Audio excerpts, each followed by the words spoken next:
Hello everyone, welcome to my full series. This will be a movie-length video of my completed series of what if Kami taught Goku to control his tail, all the way from Dragon Ball to the manga and superhero movie. Now grab a snack while watching this, or have it play in the background while you are working, and let's dive into the completed story of what if Kami taught Goku to control his tail. So this story will start off at the start of Goku's training under Kami.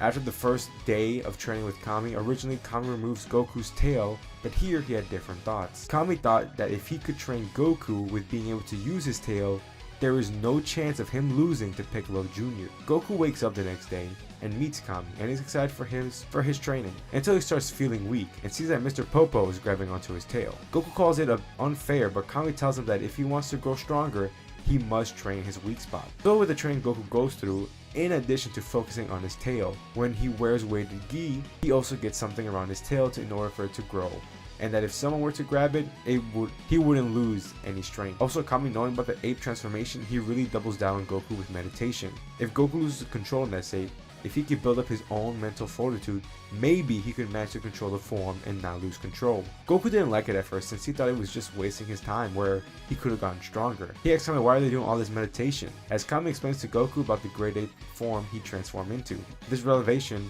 shocks Goku and wonders why no one ever told him of what he becomes, and then it really clicks into him knowing that he was the one who killed Grandpa Gohan. For a while he wasn't so good, but Kami would end up bringing Gohan for a day to spend time with Goku and really try to get him to understand that it wasn't his fault. Goku was happy to spend the day with his grandpa, but not only did they spend time together, they also did some sparring, and Gohan gave Goku's words of wisdom that could help him with conquering the grade 8 form.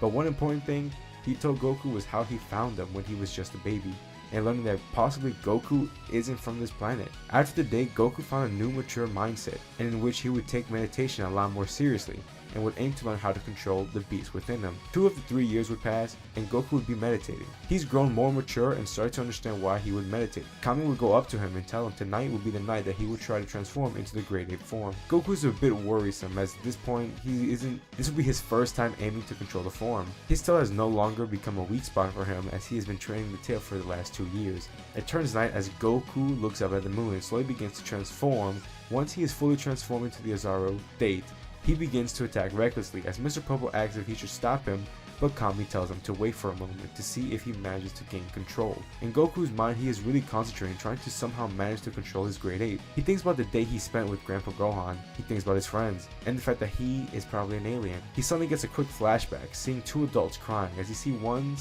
that one of them looks like him but with a scar on his face, and they hear the name Kakarot. As soon as that was over, Goku instantly reverted back into his normal state. For a mere second, his eyes were a yellowish orange, but soon transformed back to normal. During that small second, Kami and Popo were stunned to have felt Goku's power boost almost tenfold, but quickly returned back to normal. Kami asked what had happened, and Goku explained that what he saw was a vision of some people, and that's when he had reverted back to his normal state. But he too has felt some immense strength when going back into his normal state. After that evening, their training would go on until it's time for the 23rd World Martial Arts Tournament, where Goku would meet up with everyone. All are stunned by his growth, not in strength only, but also in looks. They all notice the tail still being on him, which worries them a bit, but he tells them about all of his training that he's done for his tail and how he could actually control his tail and even possibly the grade 8 form. Everyone is shocked to hear that Goku learned that it was him being the monstrous ape, but he doesn't seem too angry about it. The tournament would play out normally until we reach into the 8 finalists, Goku going up against Chi-Chi, and this would still be the same with Goku not remembering Chi-Chi and still winning with ease. When Goku goes up against Tien though, this fight would be interesting. They would throw out their own unique attacks as per usual, going blow for blow between the 2 fighters. Tien would try to grab onto Goku's tail and think that he now has the advantage, until everyone realizes that Goku isn't affected, which shocks them, and Goku even uses his tail to smack Tien away, and it does hurt him. Goku smirks, saying that his training has been hard but definitely worth it, since now he has no such weak spots anymore. The fight would continue on, more or less the same. I didn't go through power levels, but I wouldn't say Goku has an increase in power level, but rather stay the same. When it comes to the final fight between Goku and Piccolo, the fight would be even more intense when it builds up to Piccolo growing in size. Everyone is afraid to see the giant Namekian and doesn't know what to do until Goku creates a key sphere close to what Vegeta did in the Saiyan Saga and uses that ball of energy to begin his transformation into the grade 8 form. Now this would still be a risk, as Goku never really transformed fully into his Azara form and maintained control, but he thought it was the best chance he's got to beat Piccolo in this giant form. Once transformed though, he shows to not be in control, which worries everyone. Goku would attack Piccolo, but also be very reckless, and the other Z fighters are trying their best to protect themselves from the stray attacks from the battles of the giants. Piccolo is way out of his league here, as Goku is much stronger in his form, but he soon figures out that Goku is not in control when he's in his grade 8 form, and decides to use that to his advantage. Piccolo begins to head over to the direction of the Z Warriors, and gets behind them in order for Goku to follow him. As he does so, which then the Z fighters will try to yell at Goku to stop so he doesn't crush them. He looks down at them and prepares to attack them with a slam into the ground. Everyone continues to yell at him until he hears the cry of Chi-Chi. He was caught under some rubble and is hurt. Goku sees this, and just like how it happened a year ago when he tried to control his grade 8 form, he stops in his tracks and even grabs the debris that was on Chi-Chi. Goku in his Ozora form begins to speak, to the shock of everyone. Goku apologizes for putting them in harm's way, but finally now he has the control over the form and guarantees their safety. Suddenly, he is shot in the eye by a ki attack from Piccolo. Goku falls back in pain as Piccolo takes his chance to attack him while he is down and shoots more ki blasts onto Goku. Taking it full force and being off guard, Goku feels the damage from all the ki attacks until Goku shoots out a beam from his mouth which hits Piccolo. As the smoke clears, we see that a chunk of Piccolo's arm is gone, and everyone thinks it's all good now until he begins to grow his arm back. Goku begins to get back up from the ground. Piccolo then steps on Goku's tail, but it doesn't do anything to him. But Piccolo pulls Goku's tail clean off, trying to weaken him, and he gets lucky. Goku begins to revert back into his base, and with this chance, Piccolo shoots another ki beam directly onto Goku, and everyone's shocked in horror, as they all think the world is doomed. Piccolo laughs menacingly as he celebrates his victory and his revenge. No one knows what to do until they see all sense something immense in power as they look over at the smoky crater made by Piccolo. The smoke begins to clear as everyone looks over to see Goku. He looks different. His hair is slightly more spiky than normal, and his eyes transform into a yellowish tint. Some small green aura surrounds his body. Roshi is amazed by his strength, as it is equivalent to that of when he was in his ape form. He suggests that maybe since Goku conquered the ape form, that now he could tap into his strength in his normal state. They all begin to cheer as they now think Piccolo doesn't stand a chance, which he doesn't. Piccolo and Goku's power level here during this arc is at 325, but now with the 10 times multiplied from the Ikari form that Goku has, he is standing in the power level of 3250. Easily, with one shot to the stomach, Piccolo falls over in pain. No one ever saw Goku move. That's how much stronger he is compared to everyone else. Piccolo reverts to his smaller form. Goku right in front of him as Piccolo reverts to his smaller form. Goku right in front of him as he powers down into his base and he lends a hand to Piccolo, which everyone despises. Goku says he can't kill Piccolo, as if he did, Kami would die too, and also he would like to spar against him once again. Piccolo will reject the hand and fly away. Everyone soon surrounds Goku as they celebrate the win against Piccolo. Kami asks if Goku could tap into that form again, which he says no. Goku was even surprised to himself that he didn't lose control when he had that power, but the only solution that he thought that made it possible was all the meditation he did in his training, which allowed him to remain in control. Goku says that he would like to train more in order to have that power under control and to be able to use it at any time, but it would take a lot of training. As he looks over to Chi-Chi, as he remembers that he did marry her, so the training would have to wait until later. They would still have their wedding as normal, and maybe, just maybe, Goku will have a chance to learn the new power he just unlocked before the fated arrival of Raditz. Before we get into the events of Z, we will discuss what's been going on in the past 5 years with the Sun family. So the first 2 years, Goku didn't do much training as he wanted to focus on his family, but soon he'll begin his training once again with trying to tap back into the form he did when facing Piccolo. He would up his training every day, trying his hardest to achieve the form, even try looking at the moon, but without his tail, it doesn't affect him. He does more meditation, trying to get the same feeling he did whenever he is in his grade 8 form. We pass a year and Goku continued on with his training, and he got attacked while in his meditation. Piccolo has grown a lot ever since the tournament.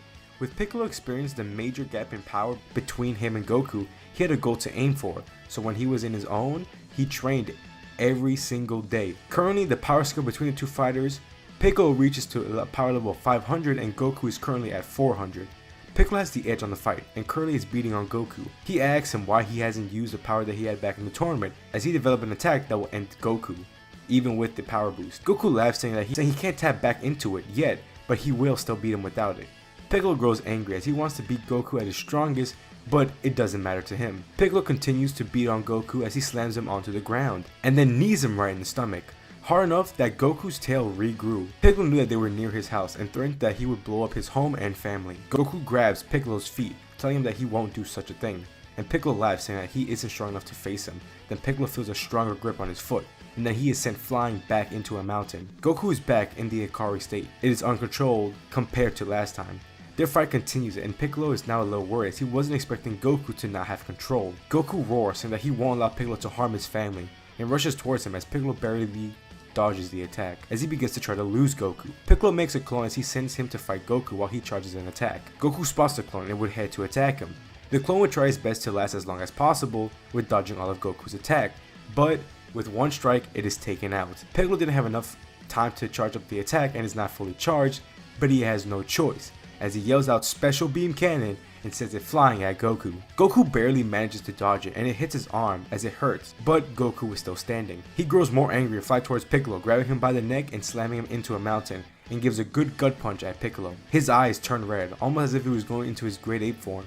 But Goku lets go of Piccolo and he tries the best to calm himself and gain control. He rolls out, shooting a ki blast out of his mouth, releasing all the energy he had at once, and then when he did, he went back into his base form, and he would look over to where Piccolo was, but once he did, he was already gone. After that battle, Goku continued his training, focused more on training under the moon, transforming into the great ape form, which he would lose control for a bit, but soon gain control in his ape transformation, to the point where he's able to use it at will. Still, he was struggling to gain the same strength in his base, then he gained the idea of cutting his tail to see if that could help him grow the power. Once he did, and looked at the moon, he felt his body pumping and growing, but he had to focus and gain control of himself, and not let the ape control him, as soon an aura forms around Goku and his eyes turn yellow again. He's happy to achieve the form again and be in control. He proceeds with his training by staying in the form for as long as possible until he is no longer able to do so. With the remaining time, he transformed into the Ikari form a few more times on his own will. Also, his son Gohan would have joined him from time to time, as when he was born, he too had a tail and Goku wanted to teach him how to control the form as well so he doesn't put others in danger. And with the training and being born a bit stronger, his power level will be around 100. When it comes to the start of Z, Goku's power level will be at 550. Once they arrive at Kami's house, everyone is shocked that Goku has had a kid. But Roshi is more interested in Goku if he learned to control the ape form, which, to surprise everyone, he transformed into his Ikari state at will. Raditz would still land on Earth and sends two high power levels with being Goku and Piccolo. Piccolo's power level would be around 525. After the fight with Goku and seeing how he could have died to him, he continues his training, but wasn't making much of a progress as there's only so much he could do training alone, but he was mastering his techniques to perfect them for when he tries to fight him again. Raditz would head towards the stronger power levels to see if it was his brother. Piccolo would sense the immense energy and follow it, but wonders how Goku could have grown so powerful. Goku too would sense the power and then tell everyone to get to safety. Goku powers up into his Ikari state and Raditz gets shocked to read the power level at 5,500. And gets a little worried. He lands to see his younger brother having the power and he introduces himself in a much less cocky way as he stands no chance against Goku, so he's trying to show no threat. Raditz tells Goku about his race and the entire backstory. This knowledge finally confirms to Goku that he is an alien, but he declines Raditz's offer, and this angers Raditz, giving Goku a despised look and leaves without a word. Goku is glad that it worked out, but Roshi told him that he must get stronger quickly. Goku's confused, but Roshi explains that Raditz says that they were conquerors, and if they can recruit him, and Goku said no, he's gonna come back with reinforcement and not just give up. He pointed out that Raditz was weaker than Goku in this transformation, so he wasn't gonna attack Goku. Goku believes Master Roshi is right and says that they need to gather all the fighters to prepare for a possible threat. Goku also outs the nearby Piccolo, to the fear of the others. Goku asks Piccolo if they can put their differences aside and train together for the possible threat of the planet, and he agrees for now. In space, Raditz lands on a nearby planet and notifies Vegeta and Nappa. Vegeta, disgusted by Raditz's retreat after hearing about Goku's power level only being above 5,000, says that they will regroup and he will convince Kakarot to join or take him out himself, but it would take them around a year to get there. So for a year, the Z-Fighters would train. Now it's hard to say how the training would go as here they aren't for sure when or if the Saiyans will ever arrive. I say to make it as plausible as possible, it depends on the characters. Goku, Piccolo, and Tien I feel like would train the hardest every single day regardless if they ended up showing up or not. With Krillin and Chaozu I feel like they would stay focused for a good while and probably near the end they would start to slack off a little. With Yamcha, you know, he's Yamcha. I would say probably half a year he would slow down with the training. Now if we were to go into the training, Kami would try to focus with everyone to grow in strength by fighting Goku in his Ikari state. Now this would make Goku grow slowly compared to the rest, but since they are so much weaker, they do need to get a boost. After everyone was equal in strength, they would begin to train as equals.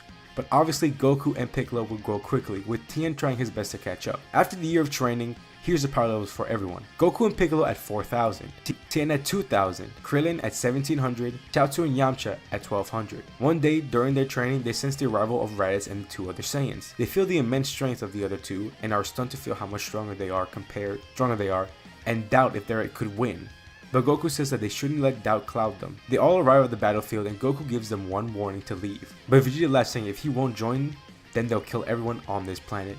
Goku thinks if they are all Saiyans, they all have the same powers as him. He's sure they have the power of the ape in their base, but either way, he doesn't want them to transform, and everyone else knows that, and the weakness of the tail. Goku powers up into his Ikari state, and all the scouters blow up, with the final reading before the scouters breaking being 40,000.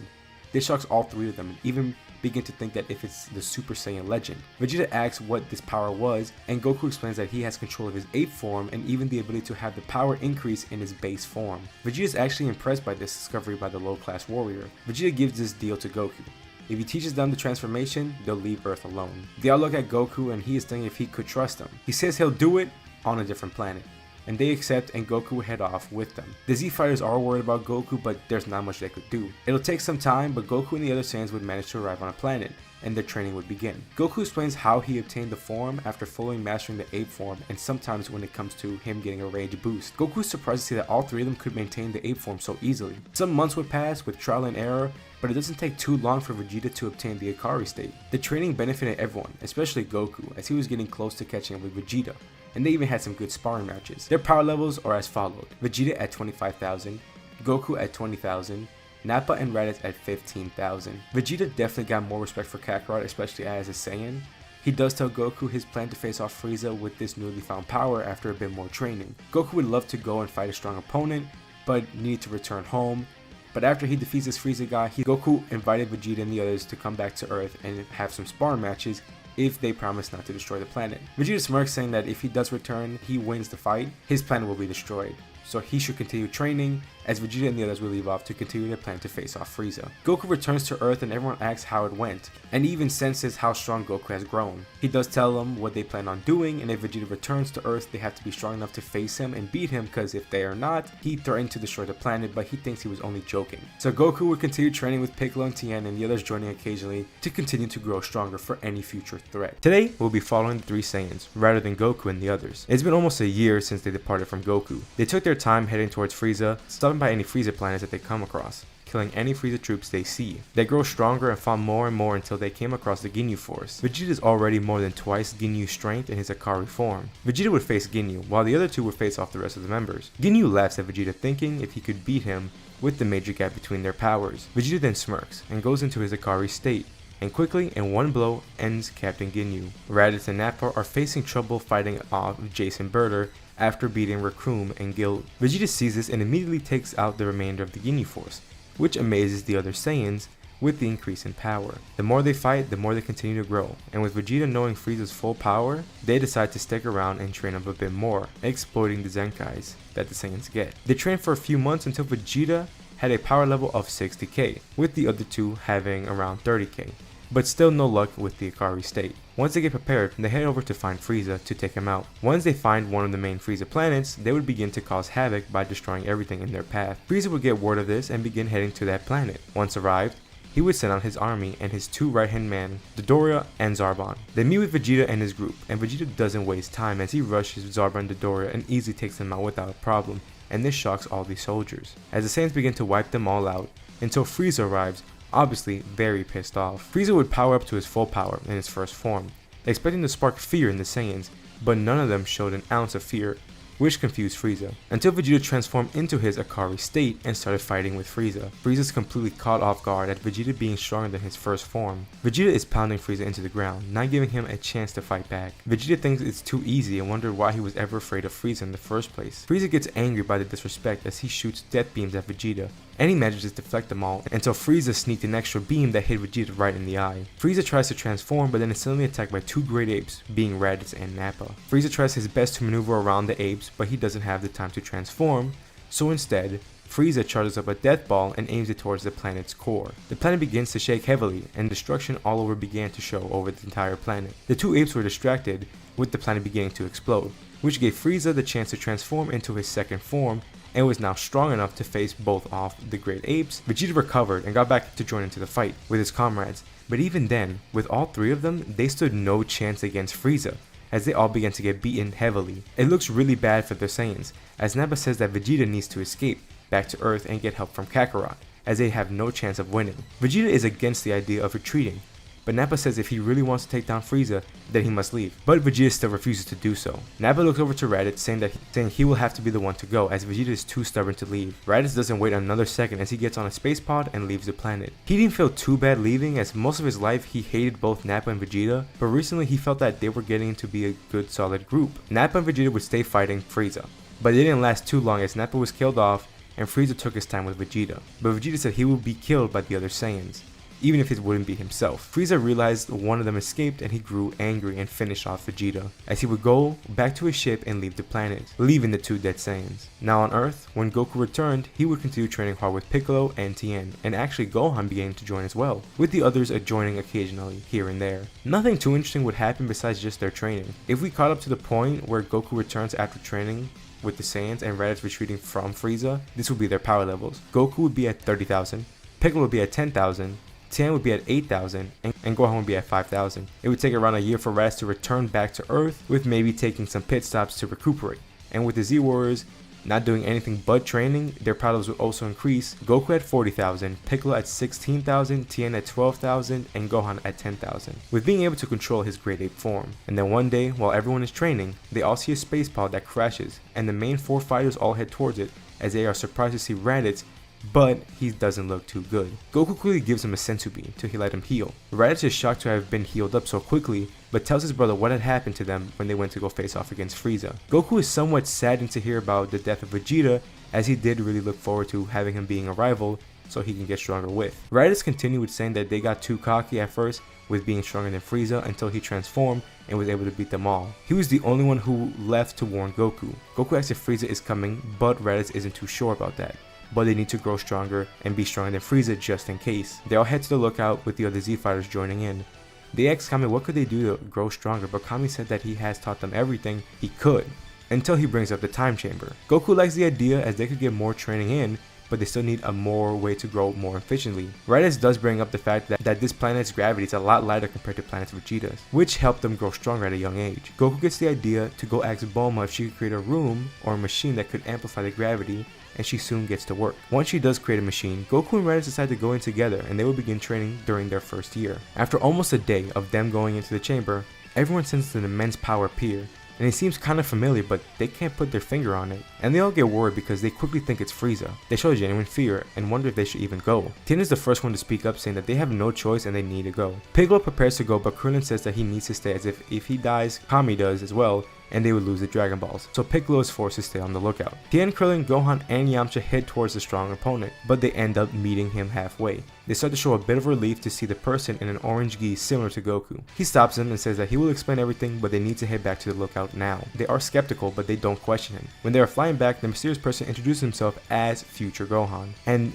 he is from the future. In the future timeline, what happens is everyone trains using the time chamber, getting as strong as they can, but they never end up knowing about Super Saiyan. Goku would end up falling to the heart virus and pass away, leaving the other Z Warriors alone for when the war of the planet starts, as Future Gohan calls it. He talks about the two androids arriving and starting havoc on Earth, but not just that, but also Frieza and his remaining army came to invade the planet as well. The first big battle between the three forces, the Z fighters suffered the most casualties, with Gohan and Raditz being the only ones surviving. After losing almost completely, they tried playing smart and using tactics to try to win battles. Note, they only have Raditz with the Ikari form and no Super Saiyan, so they are at a major disadvantage. They would train and try to grow stronger. Eventually, Gohan would learn the Ikari form as well. The androids would go around killing any civilians and Frieza army soldiers that they spot. There would be fights between Frieza and the androids occasionally as well. Future Gohan continues with saying that his Bulma was creating a time machine. He looks down in sadness, continuing with saying the last battle between all three of them ended terribly. Frieza and the androids were going all out,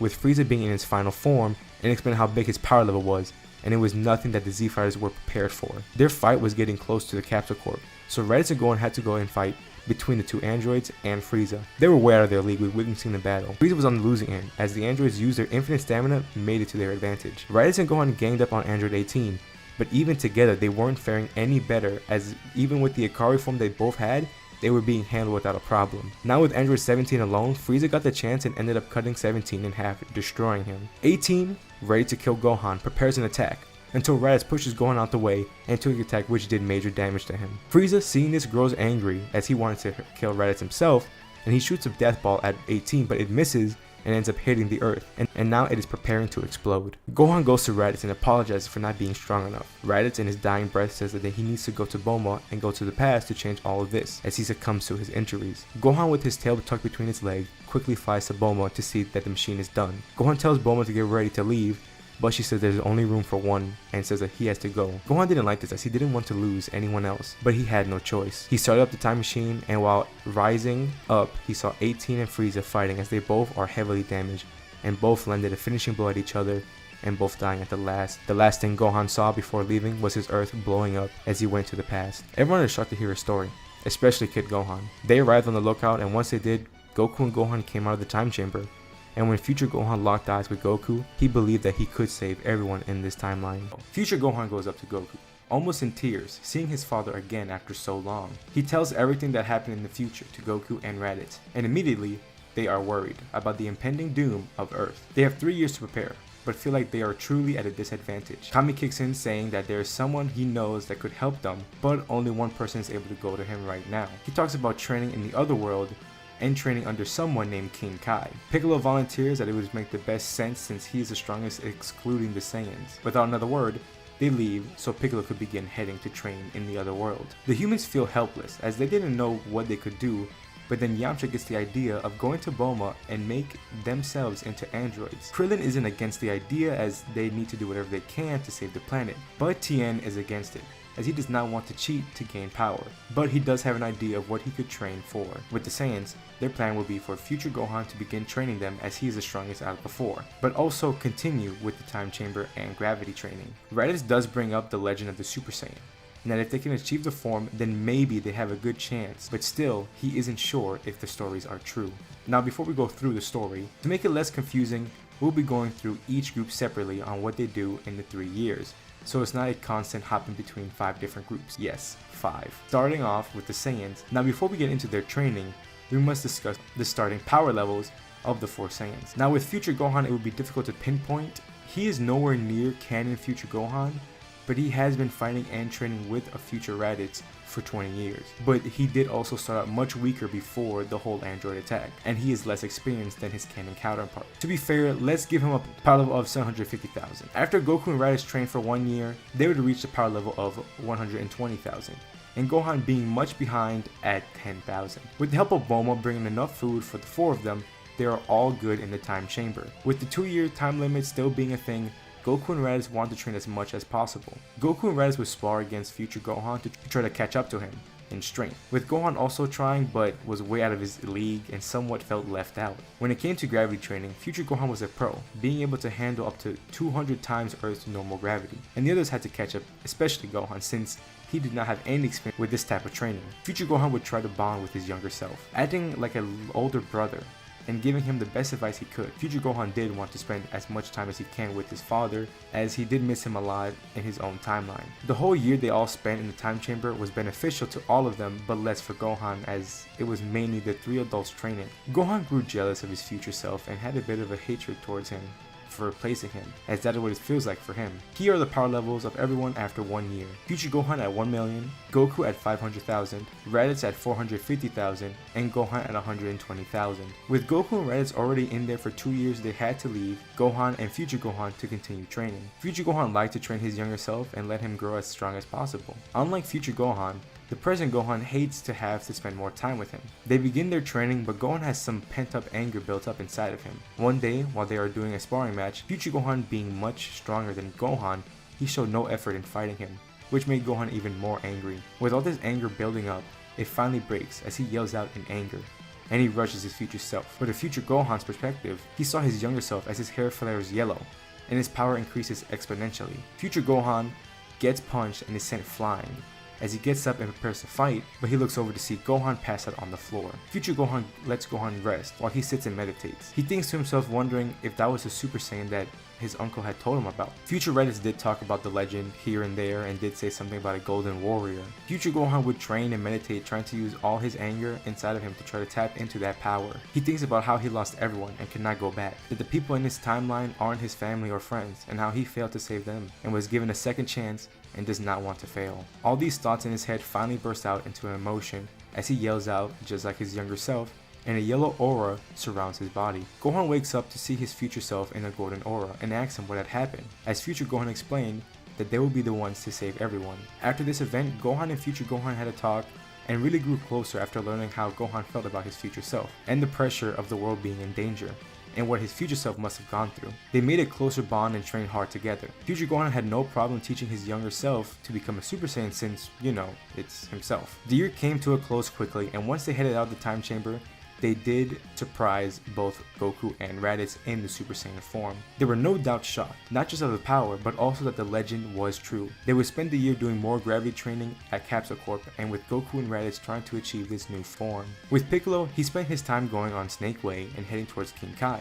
which didn't take him too long, but once he did arrive, he felt the difference in gravity on the planet. He is met with King Kai and is asked to train under him, as he does still need to make him laugh, but I think Piccolo could do so. And so then, his training would begin. He would go through the same training as Goku did in canon, with having to catch bubbles and hit Gregory, but sadly, he would not learn the Spirit Bomb since he isn't exactly fully pure of heart. He did however learn about the Kaioken, and with his Namekian body, he could regrow any limb, and the limitation of Kaioken for Piccolo could be limitless. He would spend around a year on King Kai's planet, and his power level would rocket from 16,000 to 100,000, and being able to go to Kaioken times 20 in short bursts. His growth started to flatline as he learned everything that he could from King Kai, and King Kai gave the idea of exploring the other world, of exploring and learning of any other strong dead fighters, and maybe he could even learn some cool techniques. And with Piccolo having 2 more years, he took that offer and explored the other world. On the other side, during the first year, Kami pondered on his lookout. He hated how he couldn't do much for the fighters and felt helpless as a god of the planet, and he decided to gather the Dragon Balls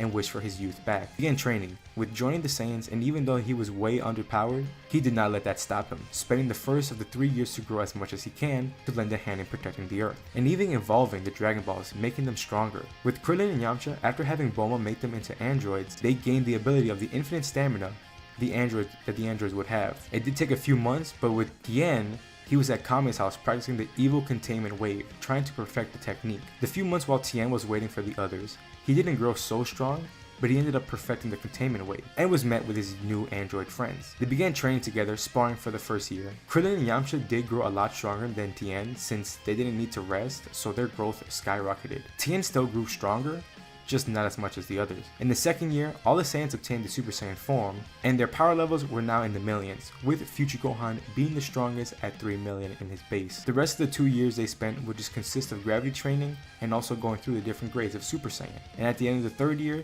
both Goku and future Gohan would have the perfected Super Saiyan state. Piccolo spent another year in the other world, and he met a really strong fighter that he ended up training under named Pikkon. He was the strongest opponent Piccolo ever faced, and the strongest one he could have found in the other world. He did gain some massive boost, going from 100,000 all the way to 500,000. He did also learn about the fusion dance, and even though he probably would never use it, it would be a good technique to teach the Saiyans and the Earthlings. In the third year, he decided to head back and meet up with the Earthlings, and to try to train them up and teach them the new techniques he had learned. The Earthlings continued with their training in the second year, and ended up joining with the younger Kami, after they're shocked of him wishing his youth back. After the end of the second year, he would be at the power levels. Yamcha and Krillin at 100,000, Tien at 80,000, and Kami being around 50,000. Piccolo will return from the other world, and they are all stunned with his immense power, and Piccolo is shocked to see Kami wishing for his youth back. He will continue with training all of them and teaching them the Kaioken and the fusion dance, which only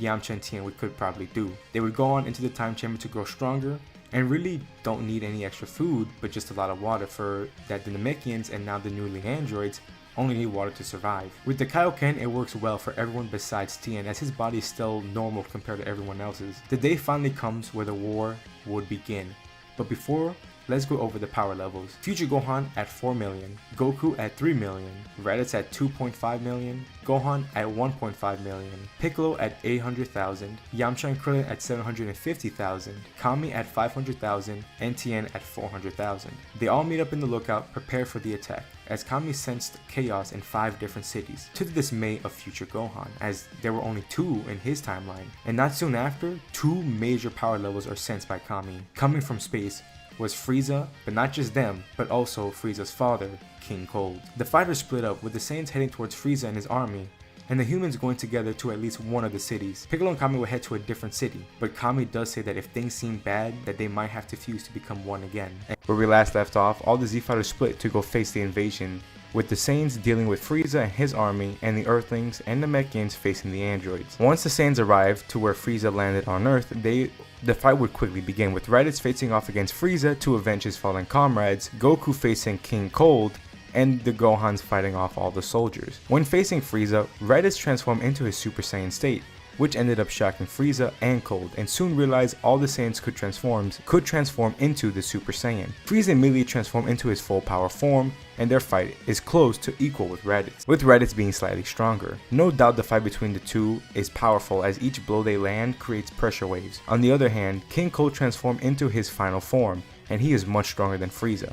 Goku, even in his perfected Super Saiyan, is having trouble matching up to him in strength, but is managing to hold up on his own against King Cold, until he receives help from both of his sons, and with their aid they manage to start winning against King Cold. With the humans, they arrived in one of the cities to see an android being 16. They all rush down on him, but quickly realize that they are out of their league against the android based on strength, even when they are using great teamwork. Krillin and Yamcha both use Kaioken times 10, and Tien follows with a Kaioken times 5. They seem to fare better until something unthinkable happens, with Android 16 using Kaioken as well. With the Namekians, once they arrive to a city, they see an android, with it being Dr. Gero. They get into a fight between the three, and even with the Namekians having the edge in numbers, Dr. Gero is faring pretty well on his own until they use the Kaioken technique, but to their surprise, Dr. Gero copied and also went Kaioken. They question how he was able to go Kaioken, and here we get to explain how the androids were able to grow strong even without the data of Frieza and King Cold. Since the data bug would never have been destroyed, Gero was able to spy on the fighters all the time, even when they were training. So, they have the data of the Super Saiyan and Kaioken. This shocks both Piccolo and Kami.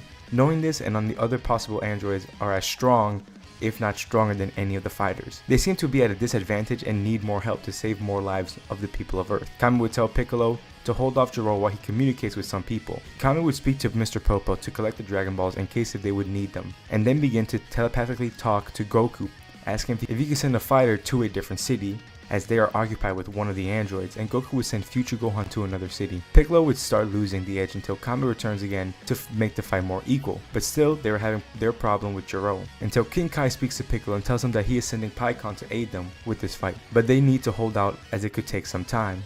With the Earthlings fight, they are still having no luck beating 16, until Tien tells Krillin to hold out on his own, so that he and Yamcha could perform the fusion dance. Krillin would definitely have a hard time holding his own, but since Tien and Yamcha did practice the dance before, they managed to do so in the first attempt, and went back into the fight, and they finally are on equal standing against 16. But then they stack Kaioken times 20, even though they are struggling to deal with the immense backlash of the level of Kaioken, they waste no time in destroying 16. Each blow they landed on 16 did damage, so to end it quickly, they use a spirit ball that sends 16 flying, and then use all their energy to destroy him with the Neo Tri-Beam. They defuse, and Yamcha is okay with just, his body being somewhat sore, but Tien does face more of the backlash, with him overdoing it as his body is strained from the high level of Kaioken, and with him using a lot of his energy. Krillin and Yamcha try to say that he should stay back, but Tien refuses, saying that he's going to stay longer as they fly over to the next city. Future Gohan would arrive to one of the cities,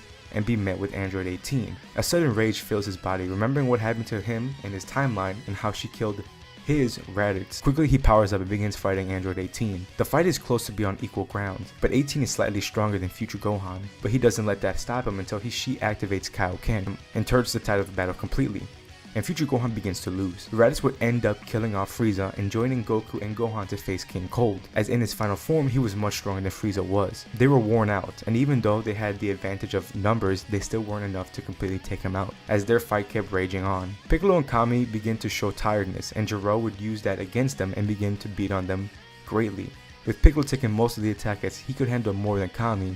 But either way, if one of them dies, they both do. Kami says that they must fuse, but Piccolo refuses, saying that they can keep fighting even though they barely are able to stand up. Gero prepares an attack that could finish them off until he is kicked and sent flying away, as Piccolo smirks, saying he took long enough, as Pikkon arrived to the battlefield. Thanks to fortune teller Baba, he was allowed to go to Earth for a full 24 hours. Pikkon wasted no time and went in to fight Gero, and he showed how much stronger he was. Gero was shocked at how strong his opponent is, and he was having trouble fighting back and defending from Pikkon.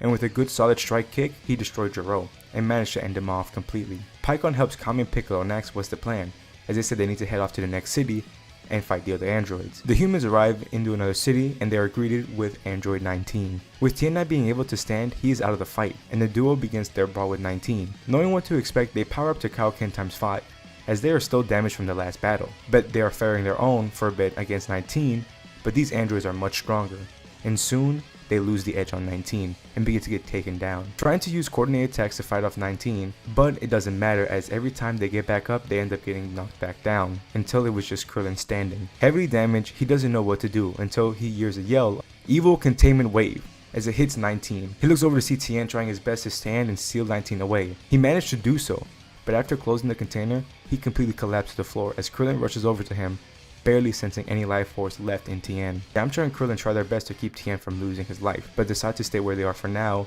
in fear of losing Tien. Future Gohan's luck worsens as Android 17 manages to reunite with 18, and together they beat on Future Gohan with ease, giving him no chance to fight back. He grows angry and he says that he won't allow them to destroy this planet, as he powers up rushing into attack, but is quickly sent flying away. As they prepare to end him, they are kicked away by Pikkon as he goes in to fight the two androids. Piccolo and Kami head over to Future Gohan as he is terribly beaten right now, and barely could move, as Piccolo and Kami aren't doing much better. Pikkon though is now having a challenge against the two androids, even though he is very strong, but having to fight two androids that are kinda close to his power could prove a challenge to him. With the Saiyans, both sides are showing to be tired, but continue to fight up until it goes onto a beam struggle with King Cold. He releases a death ball to attempt to completely blow up the earth. Goku fires a Kamehameha wave to push it back, but he is slowly being overtaken from it, until both Gohan and Raditz shoot their own Kamehameha wave, and together begin to shoot the death ball back to King Cold. He manages to keep it at a standstill, and even manages to have the beam struggle explode and send everyone flying back. Both King Cold and the Saiyans struggle to get back up, as King Cold is angry on how he is losing to some Saiyans, as he shoots a ki blast straight into the Earth's core, and the Earth begins to explode, as Goku yells out no and uses all of his energy and rage to shoot a blast right at King Cold, completely erasing him without leaving a trace, but he powers down and falls to the floor, being exhausted. Everyone sees the planet begins to get destroyed and think that they have failed, but Kami quickly gets into contact with Mr. Popo to summon Shenron to wish for the Earth to be recovered, and so, which he does, and manages to prevent the destruction of Earth for now. And also, after upgrading Shenron, he still has one more wish to make, and tells Mr. Popo to be on standby for when they are ready to make that wish. Kami sees Pikkon beginning to lose against the androids, and being tossed around, he gets into contact with everyone and tells them that they all need to group up to him, as they need everyone's help to finish the last of the threat, which both other groups would carry their most wounded and begin to head to Kami as fast as they could. Piccolo sees Pikkon losing and goes in to help him, to the dismay of Kami, as either one of them could die, and if they do, everyone would perish. Together they fight off 17 and 18, but with Piccolo being weakened, he is just taking so much damage and being tossed to the side. They continue to beat up Pikkon and start to get bored and prepare to kill him. Piccolo sees this and tries to stop them, but is too damaged to even get up, as all he could do is watch as they end up shooting a blast right through Pikkon as he collapses to the floor. And this moment is where the other groups arrive to the battlefield to witness someone dying in the battlefield, and quickly rush to see who it was. The androids mock the fighter for being weak, until they all see a big bug-like creature be right behind the androids, and they all look at pure shock and some even fearful as the androids both turn around and are immediately cut in half and destroyed, and the bug-like creature is shown and everyone will see Cell. But not in perfect Cell. This Cell is already in his perfect form, as he gives off a smirk to everyone, says that they will perish a terrible death, as Cell quickly shoots a death beam right through Kami, and Piccolo falls over in pain, as he slowly is fading. And lastly, where we left off, the Z Fighters had witnessed a being destroy the androids that they struggled to fight off, and now aren't sure what they must do. Kami is slowly losing his breath as he quickly notifies Mr. Popo to grant his wish for Shenron to heal them all back to full health, which he does so, and everyone gets recuperated and gets ready to get back into the fight against Cell. Now with Cell, let's explain how he got to this point. Back to where the 3 years started, with Gero's android bug, he went around looking for the Z Fighters. He would manage to spot the humans when they were training, and overheard of them knowing about the androids attacking the city at a certain date. Gero was shocked about how they knew his planned invasion, and needed to do further research. He would go around Capsule Corp to see Goku training with the others, and he saw Goku's Super Saiyan form. He grew a little worried that the Z Fighters were getting prepared, so he would put more effort into making the androids stronger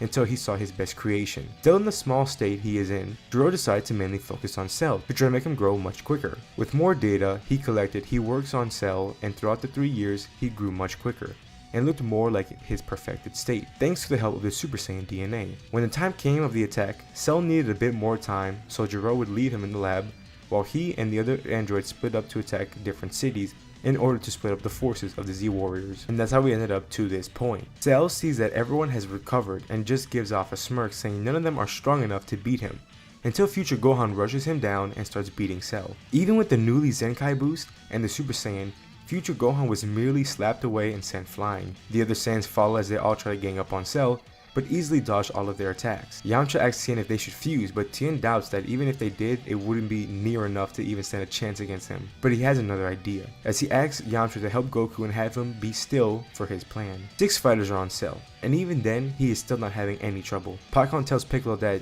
this foe is stronger than anyone he has ever faced before, and asks if they have a plan on how they would take him down. But Piccolo isn't too sure until Kami tells Piccolo that they must fuse and that they have no choice in the matter, as it may be their only hope to beat this threat. But Piccolo is still unsure, as if they do, the Dragon Balls won't exist anymore. Back to the fight, as everyone's trying to land a blow on Cell. Away from the fight is Tien, as he has another container and prepared to use the technique, and just like he did with 19, he yelled out "Evil Containment Wave" as he manages to grab a hold of Cell. And Tien showed a bit of relief, thinking that it could all be over, but it is revealed that Cell was just playing along and knew what he was trying to do all along, as he shoots a ki blast near Tien, and he is consumed by the blast and is sent flying away. Yamcha quickly heads over to Tien and help him. Piccolo finally gives in, seeing that they really have no choice, as if either way, if they don't, they'll die. Piccolo and Kami prepare as they fuse together to become the nameless Namekian, as it only shows Piccolo still standing. Now originally, when they fused, Piccolo grew easily to be the strongest fighter out of everyone, and that was in a weak version of Kami. Now fused with a much stronger version of Kami, their strength amazes everyone, and even catches the eyes of Cell, as now Piccolo is the strongest fighter. He rushes at Cell, and with a Kaioken times 50, he manages to land a powerful blow to Cell. Piccolo, with his newly boosted power, begins to give Cell a good fight, though Piccolo is straining his body with using such a high level of Kaioken, but manages to keep it contained for now, and if any of his limbs were to be too damaged, he would just rip them off and grow them back. Everyone is stunned by Piccolo's new power, but Pikkon pipes in, saying that they need to come up with a solution, as even though Piccolo is now super strong, alone he cannot beat Cell, and also notifies that something called the Dragon Balls no longer exist. This shocks everyone, as now it's all or nothing. Future Gohan and Goku both look distraught, as they don't have a clue on what they should do, as even if they all rush Cell, it won't be enough. Tien then says that they have something that could help. Tien tells Goku about the fusion dance and how it could greatly increase two people's strength into something much stronger. Tien would teach the dance to Goku and Future Gohan, since they are the strongest. He says it may take some time, so Krillin, Gohan, Raditz, and Pikkon will go aid Piccolo in any way that they can, so they can have as much time as possible to teach the Saiyans the fusion dance. With the 5 fighters, they all gang up on Cell. With him being more occupied with Piccolo, the other fighters manage to get some hits in and distract him. He begins to get more aggravated and powers up, pushing the weaker fighters back, and Cell would rush them all down, with taking them down with one strike, as he continues fighting Piccolo, but now Piccolo has to exert more energy to keep up. Gohan gets up, seeing his friends and family down, Piccolo losing the edge in the battle, and the group still needing more time. He grows a mixture of feelings, with it being scared, angry that he isn't strong enough, and mainly how he is helpless and can't stop the monster from hurting the people he cares about. The emotion starts to get to him, as he soon feels the power of the ape overcome him, but he tries to keep it in check, until he lets out a loud roar, as green aura surrounds everyone, as they look over to see Gohan, a bit more bulked up and his hair green. He yells and flies right to Cell and sends him flying, crashing into the ground. Cell begins to get excited about the fight and uses more power and manages to push Gohan back. Piccolo soon joins in to help Gohan, and together they fight Cell, but Piccolo does see that Gohan is not in full control, and also notices that his power is growing continuously, and thinks this is their chance to win against Cell. Over with the others, they manage to teach Goku and Future Gohan the dance, and with enough luck, they managed to perform the dance correctly in the first attempt. Since most people give the Potara fusion of Goku and Gohan the name Gokhan, I think that's how you say it. I don't know. It depends. We will call this fusion Kakan, as in Kakarot and Gohan. That's the best we could get. They waste no time and go in to help the other two, while Tien and Yamcha pick up the fighters who are down and head to a safer location to watch the fight from afar. It is intense, with the 4 powerhouses fighting. Cell begins to get pushed back to having to now deal with the 3 strong fighters. Gohan does not give Cell the chance to try to power up, or anything, but also begins to lose control and attack the Fusion and Piccolo, but they manage to dodge the attacks and continue their assault on Cell. He's starting to actually lose, and this gives the fighters their chance, attacking one after another, not giving him no breathing room. Kakarot prepares to shoot a finishing blow, but then is sent flying away by Gohan as he continues fighting Cell. They are confused on why Gohan attacked him, as Piccolo goes to them and tells them that Gohan is losing control and how his power keeps rising without stopping. But the more stronger he gets, the more control he loses. They continue with their fight against Cell, but it is rather difficult with Gohan as they don't want to hurt him or have him destroy the earth himself because he cannot maintain his own power. Piccolo suddenly hears a voice in his head, and it's King Kai, saying that they can go all out. Piccolo's confused as if they do, it could destroy the earth. But King Kai says that he has been searching for his people for a while ever since they have met, and had discovered the planet Namek, and he communicated with them, and they have their Dragon Balls collected in case of a wish is needed, but they need to destroy Cell any means necessary. Piccolo thanks his master and notifies Kakarot, and after they learn of this, they begin to go all out, sending powerful ki attacks all over that hit Cell and destroy his body. But he too can regenerate limbs just like Piccolo. Cell flies up trying to catch his breath, but is beaten by Gohan. Cell is getting annoyed by the child as he shoots a beam that hits Gohan's arm, and it puts him in a disadvantage.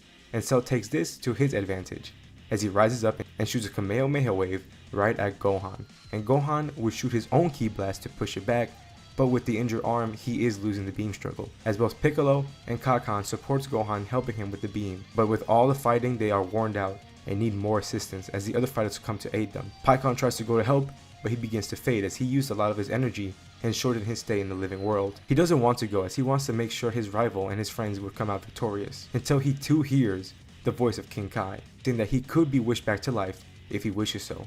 And without a second thought, he accepts it, to be brought back to life, with King Kai telling the Namekians their wish. Piccolo stops fading and his halo is now gone, as he flies towards the group and lends his aid, and together as a group, they manage to collect enough energy to completely overpower Cell's beam, as the combined force of everyone's attack overcomes Cell, and he gets completely erased with not a single cell surviving. Everyone is worn out and glad that they managed to come out on top, but Piccolo looks ready to fight Gohan to see if he's still out of control, as he rushes towards Piccolo, but suddenly powers down and passes out due to exhaustion. And Piccolo powers down as well and collapses to the floor. Everyone goes back to the lookout, tired but happy that they somehow managed to protect the earth. King Kai talks to everyone, congratulating them on their win, until Krillin brings up the point that Kami is now gone and they don't have a Dragon Balls anymore, until they hear another voice, being Grand Elder Mori, letting them know that they're always welcome to come visit their planet and they will gladly give them another Guardian of Earth with Dragon Balls. Everyone cheers that things came out alright, as away future Gohan looks at the earth and smiles that he saved everyone even though he couldn't save his own people. But behind him comes Goku, Gohan, and Raditz, saying he is a part of the family now and will always be welcome in their home. And plus, they think Chi-Chi would love to have two scholars in the family. After the events with the androids, Cell, and Frieza, the Z-Warriors came out on top and saved the earth.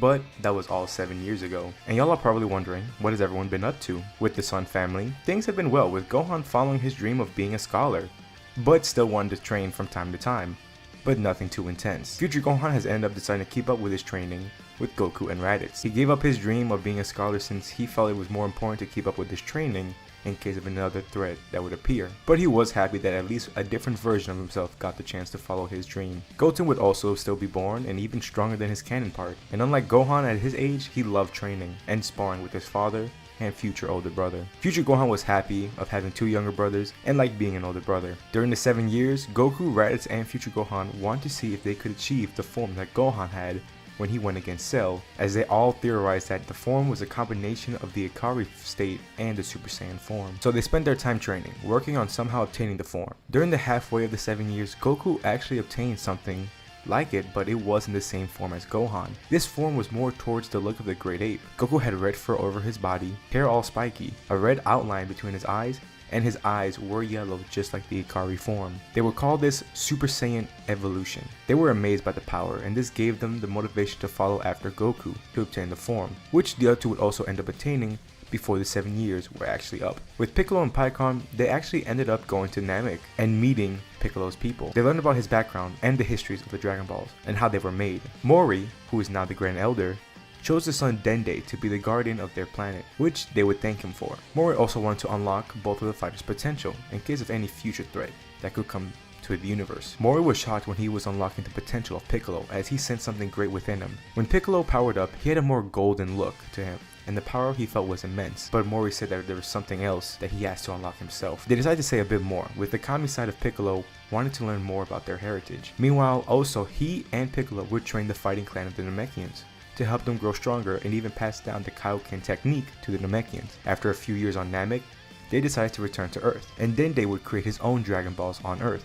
and take the role of Guardian of Earth. With the Earthlings, since Krillin and Yamcha were androids, they felt like if they would have slacked off their training, it would have been a waste of the sacrifice they made to become androids. So all three of them would train for the 7 years, including Tien, since either way, Tien wouldn't have slacked off. Yamcha would even end up getting back with Bulma, and they would have their own kid named Trunks, with him just being a normal human boy. But he did take a part into martial arts. One day, while the Sun's family is in their daily training, they're interrupted by two mysterious people, with it being Kibito and Supreme Kai. They explain who they are and why they are here. Explain the story of the Majin Buu. Future Gohan is worried about this threat, wanting to protect the Earth from it, but Goku takes it another way by being excited to possibly fight someone else strong and test out his new power. They would gather up the Z Warriors and let them all in on the new threat, and telling them the plan is to go to the World Tournament.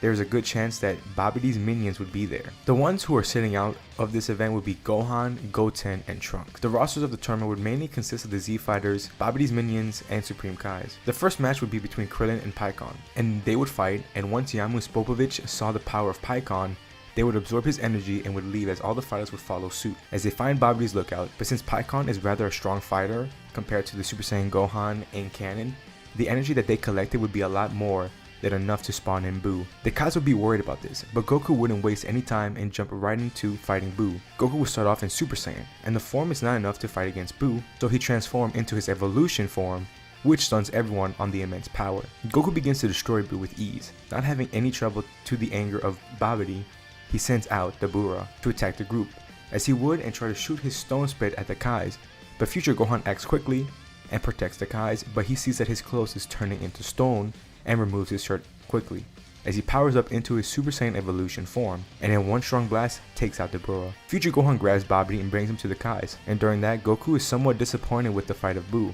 and even with the magic, Goku wasn't struggling against Buu. And seeing this, Buu is growing angrier, as smoke begins to shoot out of his body and completely covers his body, as no one can see what is going on, until the smoke clears to see two Buus.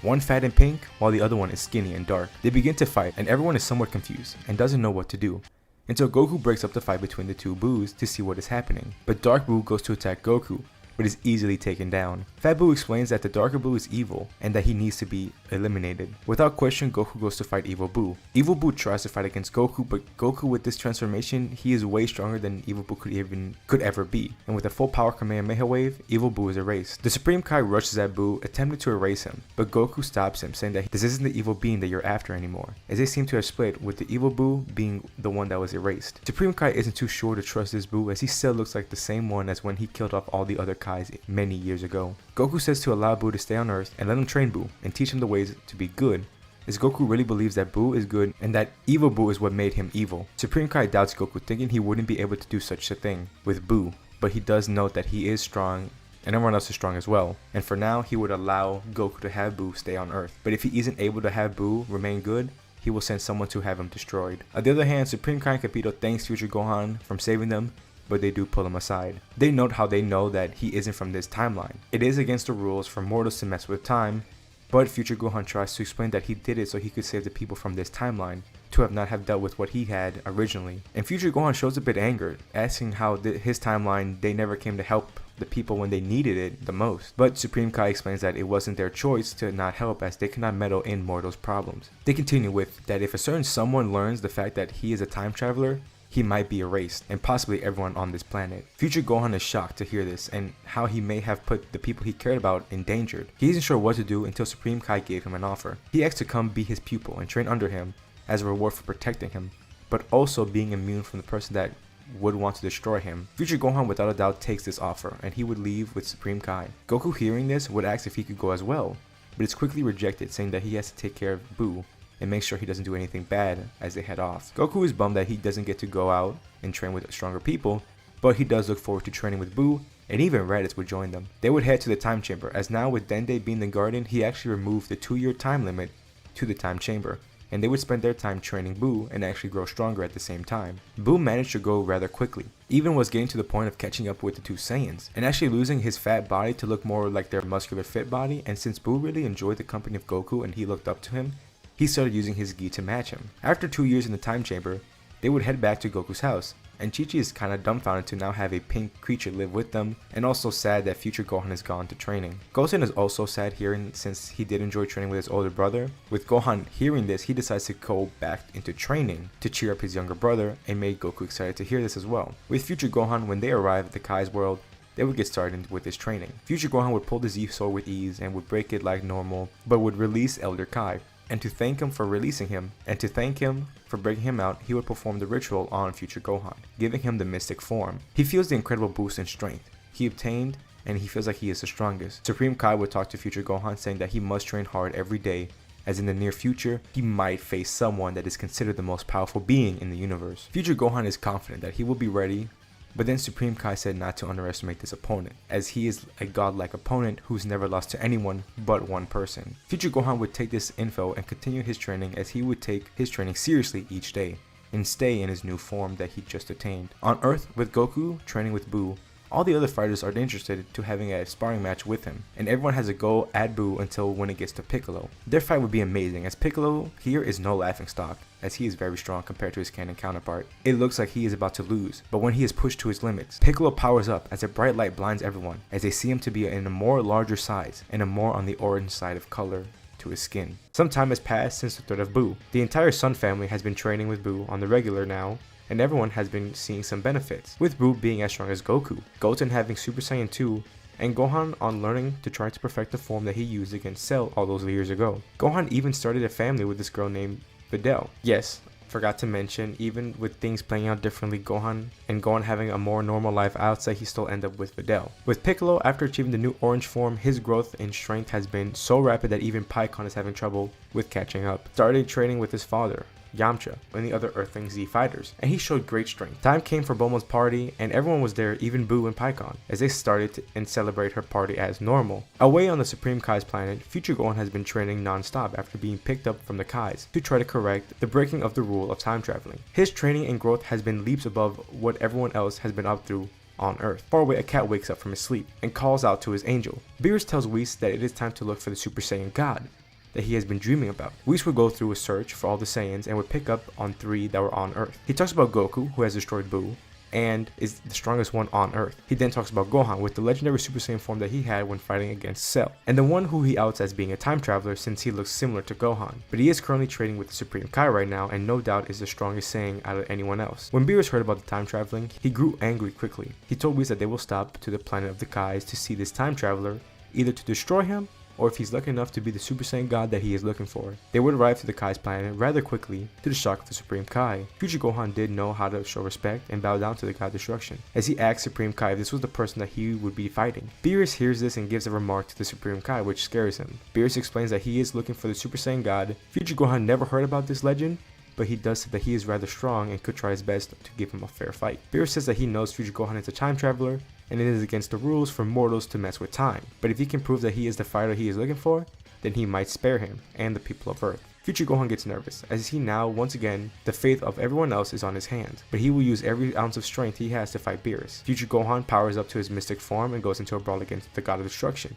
At first, Future Gohan thinks he is up to taking Beerus down, but with a flick of his finger, he sends Future Gohan flying. He is shocked about how immense his strength is, and even his power level. Yes, Future Gohan can sense God Ki, since he has been training with gods. He asks Supreme Kai who this opponent is, and reveals that he is the God of Destruction, as this shocks Future Gohan even further. This fight isn't really a fight. Don't get me wrong, Future Gohan does put up a better fight compared to Super Saiyan 3 Goku in canon, but he isn't super strong. He does manage to make Beerus put up a little more effort, but he's still easily thrown away. Future Gohan, knowing what is at stake, he keeps getting back up, not giving up on the fight that decides his fate and the fate of everyone else. Beerus begins to get bored and throws a stronger sucker punch to Future Gohan as he falls over. Beerus is disappointed as he expected more coming from a Saiyan training under the Kais, as he prepared to Hakai Future Gohan. Future Gohan is angry. All his training was for nothing, as he is gonna die, but what's worse is the planet that he swore to protect will get destroyed. As soon as Beerus shoots the Hakai, Future Gohan yells out loud as a beam is created that blinds everyone, and Future Gohan uses the instant transmission technique to dodge the Hakai. Beerus looks over to be much more impressed with this new fighter,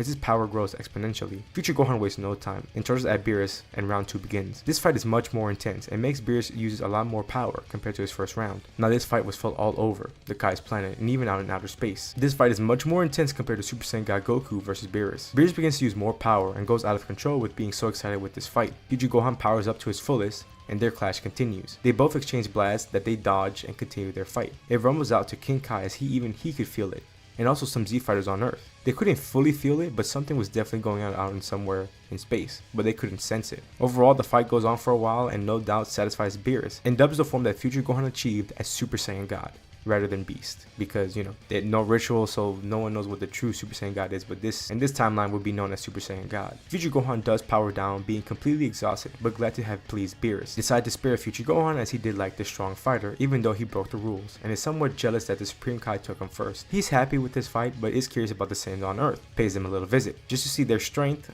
and maybe take them in so Whis could train them. Supreme Kai is glad Beerus is happy and quickly goes to Gohan to aid him as he is badly hurt. Beerus and Whis arrive on Earth, and it shocks everyone as they introduce themselves and are looking for the Saiyans as Beerus wants to spar with them. Without having the threat of Earth being destroyed, their sparring goes rather well. Goku excited to face off a god.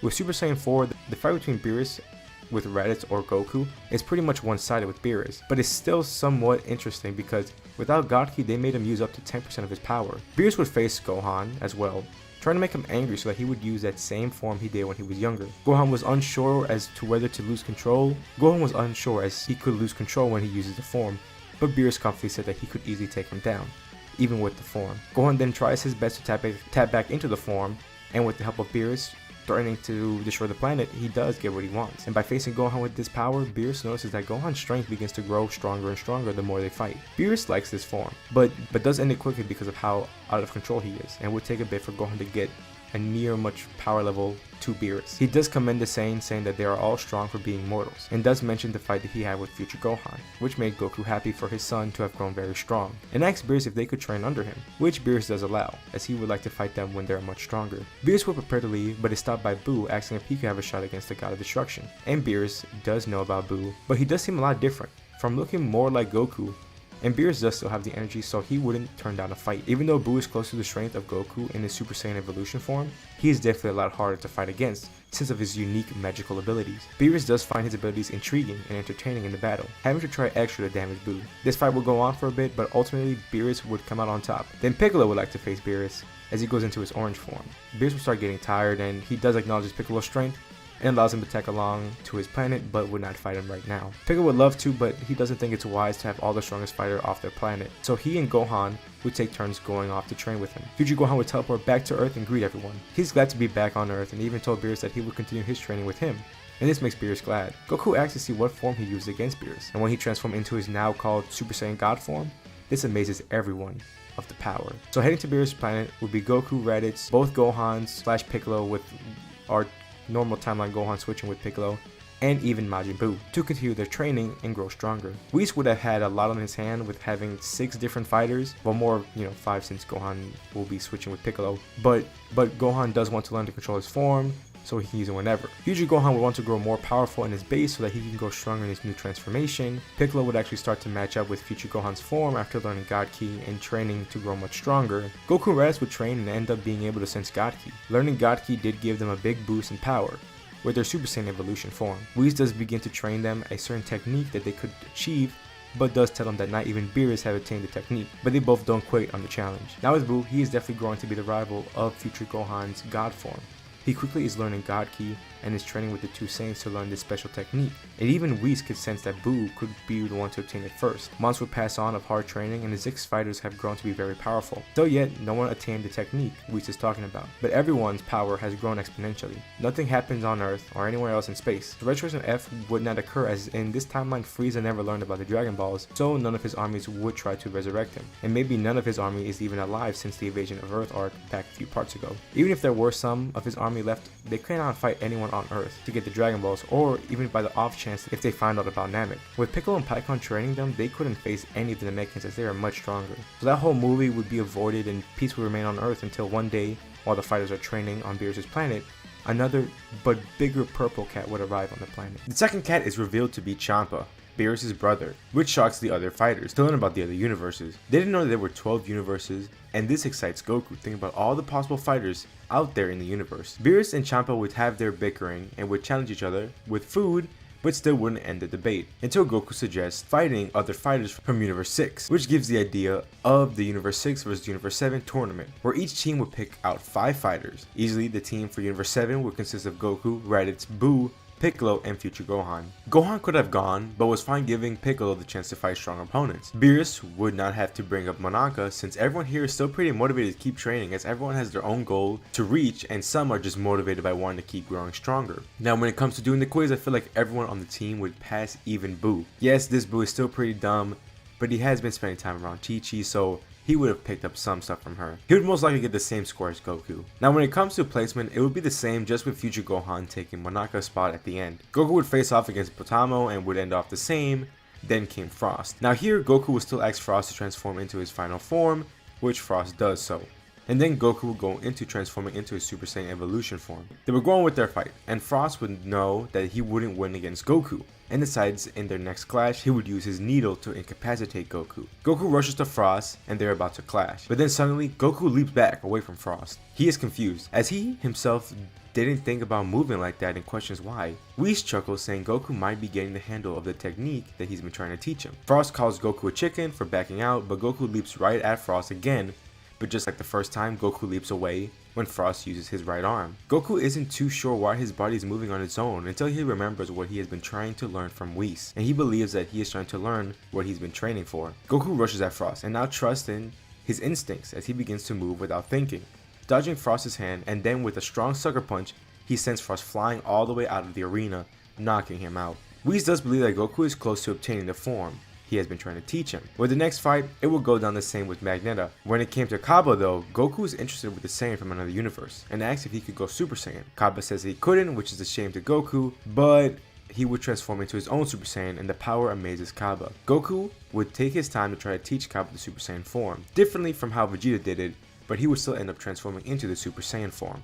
And Goku would transform into his Super Saiyan form as well, and Kaba would be quite strong. Then Goku would show him the evolution form to Kaba, which shocks him on how strong Goku is. Goku says he would like to train him or the other Saiyans one day, as he knocks him out. The final fight from Universe 6 would get into the arena, as Goku would face off against Hit. When the fight starts off, Goku gets into a fighting stance, but in an instant, Goku is punched and sent flying. He gets up, somewhat confused on what just happened, as so is everyone else, as Hit did not even move. Goku goes on to Hit, then his instincts make him move away from Hit, but it still stays on until Goku is punched again. Goku's thinking on how is this possible if Hit isn't moving, until he starts to put the pieces together and figures out that Hit is possibly stopping time to strike, but it's just a thought to Goku. He continues to fight him, but with it resulting in the same problem. Goku decides to power up to his max and tries to rush Hit, and then he finally gets to see the time skip ability as he sees him move, but it's not fast enough to dodge the attack. The punch he took from Hit was powerful, and with all the other attacks Goku took, he is definitely heavily damaged. He doesn't give up, but he cannot keep up with all the attacks, and then he is taken out of the ring from Hit. Piccolo will be the next one up, and no doubt Piccolo is a smart fighter,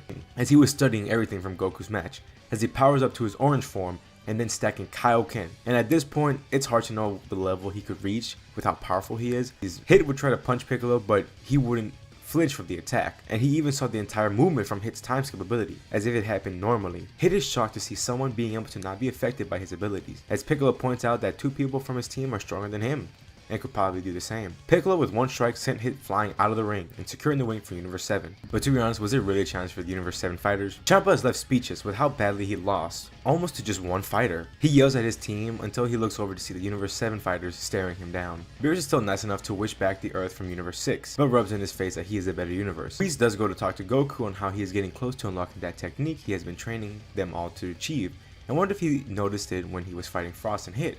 And Goku does say he has been noticing that his body would move without him even thinking. And Whis says that he needs to keep fighting like that if he wants to achieve that technique. Grand Zeno would arrive to the fear of both gods of destruction, and they now go to Grand Zeno and bow down to him. Zeno does say how the tournament they held was bad, but he did find it amusing and like seeing strong fighters fight, especially how strong Universe 7 has been. Goku does greet Zeno to the shock of everyone, and asks if maybe they could have a universal tournament with all the universes for Zeno to watch. And Zeno does like the idea, as it does sound fun. Zeno would then head off, and once he does, Beerus would be back to yelling at Goku for being so casual to Zeno. Goku laughs it off, as everyone would head back to Beerus' planet, to continue their training until the Tournament of Power would start. Because to be honest, nothing would ever go on Earth, since there would not be a future time traveler going back to the timeline, since future Gohan stayed in the beginning and never went back to his timeline since his Earth was destroyed. Zamasu's hatred towards mortals wouldn't grow, as future Gohan wouldn't time travel much, even though he would do one time, but that's about it. Then with the Z Fighters,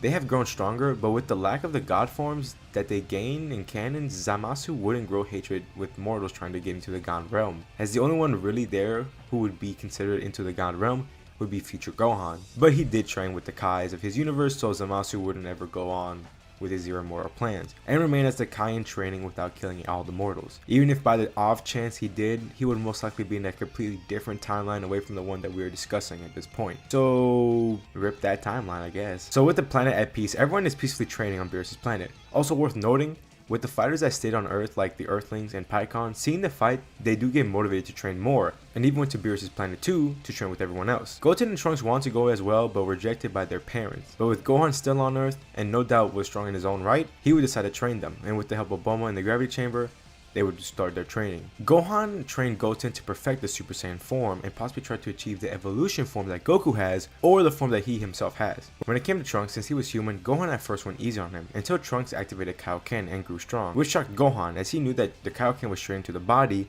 but then remembered that Yamcha was a part android, and with that it made Trunks much more than just a normal human. Some time would pass with everyone training hard until Beerus and Whis was called to a meeting where all the gods and angels were there to go to for the announcement of the Tournament of Power, and was told that they have 2 days to form up a team of 10. When they returned, they told the news to the fighters. With that, they choose the leader to be future Gohan. The team instantly consists of Goku, Raditz, Piccolo, Pikkon, Tien, Yamcha, Krillin, and Buu. With that, they needed just one more person, and that would be Gohan. And they would head back to Earth, and once they recruited him, they had plenty of time to go train up a bit more before the tournament could begin. With enough supplies, everyone would head into the time chamber. Whis would mainly focus on Goku to see if he could achieve the technique called Ultra Instinct. Whis would also focus on the Earthlings, Pikkon, and Gohan to try to make them catch up with the other fighters. Future Gohan being the strongest, he would spar with Raditz, Piccolo, and Buu, and soon Buu would actually take the title of being the strongest, and everyone would try to fight him. After a year passed, they all head out of the time chamber, being tons of times stronger, especially Goku, as he learned Ultra Instinct, but not just the normal ones, but also true Ultra Instinct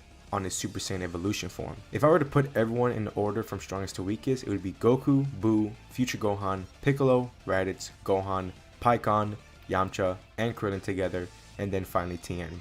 With everyone prepared to head onto the arena, ready to face off all the other universes and win the tournament. As the Z Fighters all arrive at the arena of the tournament, they are instantly stared at by every universe, as they all see Universe 7 as a threat. The tournament began, with all the Z Warriors splitting up into groups, the Earthlings sticking together, Piccolo, Pikkon, and Buu as a group, and then the entire Sun family together. Now at first it seems easy with all the fighters, here being much stronger than their canon counterparts. Most normal threats are no more, with them being much more powerful than normal. Piccolo would actually meet up with Hit once again, and he would even challenge him for a rematch, with Piccolo not denying it. When Hit used his time skip ability, he managed to get Piccolo even in his orange form. After the tournament, Hit decided to train up a bit to not be defeated again, and grew quite strong. Piccolo would even try to stack up Kaioken, and even then, Hit could barely still use his time skip ability. While Piccolo is facing Hit, Frost would show up to fight Pikkon, and their fight is pretty one-sided, with Pikkon having Kaioken stacked up would be stronger than Frost. Frost grows angry as he uses the needle on Pikkon, which it did hit him and got him incapacitated. Frost would pick up Pikkon's body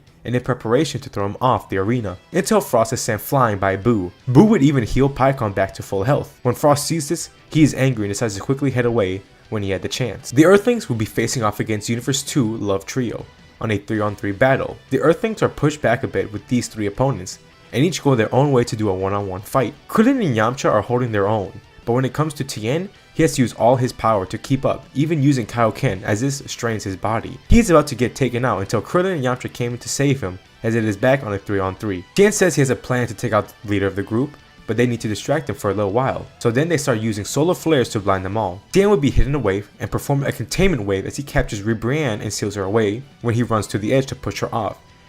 Kankusa would follow Tien, but end up pushing herself and Tien off the arena, which gets all 3 of them eliminated, and then Yamcha and Krillin would easily eliminate Rosie. The Sun family is actually met with the Saiyans of Universe 6, and Goku and Raditz would be interested with these fighters, so both Gohans would head off on their own to continue fighting. Meanwhile, Goku and Raditz would teach them the Super Saiyan form, which would be the only form they would learn since neither Goku or Raditz have Super Saiyan 2, nor if that's a thing in this timeline. And they wouldn't be able to learn evolution form so easy. Kale would still go berserk as a fight between her and Goku would break out. Goku easily in his evolution form is dealing with Kale, and they would work on having Kale learn to control the form that she has until she actually manages to control over the berserker form. Champa would still throw them the Potara earrings as they form into Kefla. Goku smirks as he taps into his Ultra Instinct on top of his evolution form, and their fight would quickly begin. But quickly it shows that even with this fusion, they are no match for Goku with his Ultra Instinct. And sadly to Goku, he eliminates the fusion rather easily. When he looks over to the crowd, he sees all the gods standing and bowing down to Goku as he is confused. But on the stand, Whis is glad that he did achieve the form, and most of the gods are shocked that Immortal achieved something that the gods couldn't. Kaba goes to Goku saying that he knows they cannot win, but asks if he does win, could they bring back their universe? And Goku says that he will. Kaba would try to fight Goku, but easily is taken out of the ring. Future Gohan would be fighting off some other universe members until he is sent crashing into some rubble by Jiren. He decided to fight early here as he sensed that both him and Goku are a possible threat. Future Gohan in his mystic form tries to attack Jiren, but he sees how it doesn't affect him one bit, so he decides to go into his Super Saiyan God form. Again, this is Beast, but in this timeline it's called Super Saiyan God. This power actually shocks Jiren, and he has to try with Future Gohan in this new form. Not too far from the fight, Gohan is having to fight against Toppo, and it's not going well for Gohan, as in his Super Saiyan form it is not doing enough. He doesn't like it, but would transform into his legendary Super Saiyan state and start putting up a better fight against Toppo, and even make Toppo go into his God of Destruction form. Gohan is on the losing end, but is slowly catching up with him, growing stronger and stronger the more they fight. Toppo would begin to see that Gohan is getting stronger, so he decided to try to end it quickly, with sending a beam right at Gohan, but he shoots his own beam as the struggle begins. But with both of them using their full power, a huge explosion emerges that eliminates many fighters. The only ones left were Future Gohan, Jiren, Toppo, Dispo,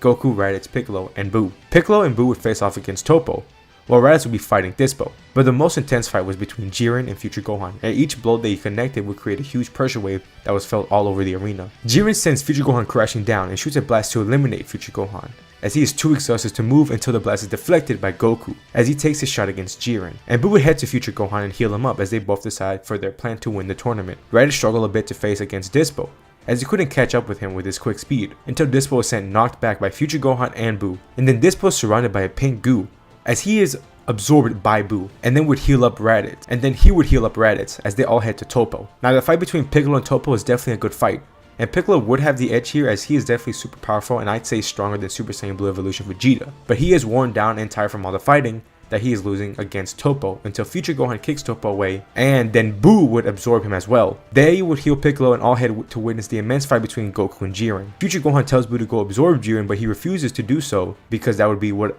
Goku wouldn't want to happen. Buu knows Goku and how he always wanted a challenge and to fight strong opponents, so he wouldn't want to take this chance away from him. As the rest of the universe members just stand there and watch the final fight unfold. Their fight is as good as the one they had in canon, probably even better. Goku with his evolution form and Ultra Instinct on top of that, Jiren doesn't really stand a chance against him. If Jiren couldn't handle Goku when he had quote-unquote Master Ultra Instinct, Jiren couldn't even touch Goku now with this version of Ultra Instinct. Goku is kinda sad that Jiren isn't crazy strong, but he does know that he himself is strong with Ultra Instinct. He does know he would win, so he would end the match with knocking Jiren off the arena, and thanks to the others for not jumping into the fight. As Buu would jump off the arena and take out the last two fighters of Universe 11, and this would give Universe 7 the win to the Tournament of Power.